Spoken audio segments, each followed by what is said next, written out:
पण ह्याच महिला आयोगानं असं देखील तुमच्यावर असा आरोप केलेला आहे की तुम्ही सुपारी घेता, सुपारी घेऊन अजितदादांवर बोलताय.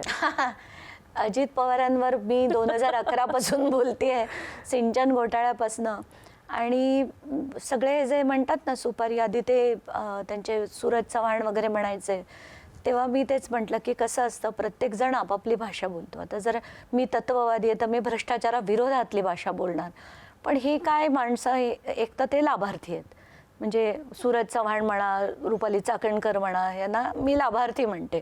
तर ते हे लाभार्थी लोक, आणि त्यांनी आत्तापर्यंत त्यांच्या पक्षाने काय केलं, लूट करणं, स्कॅम्स करणं, पैसे लाटणं, जमिनी लाटणं.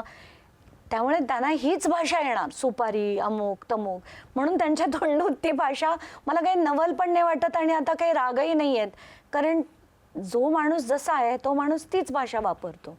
तर आत्ताच्या घटकेला मला रुपाली चाकणकर जे म्हणाल्या की बाबा सुपारी घेतात, तर मी म्हणेन हो, मी तत्वाची सुपारी घेते, भ्रष्टाचाराविरुद्ध लढण्याची सुपारी घेते, देशाला बदलण्याची सुपारी घेते, आणि ते मी घेतच राहीन आणि लढतच राहीन.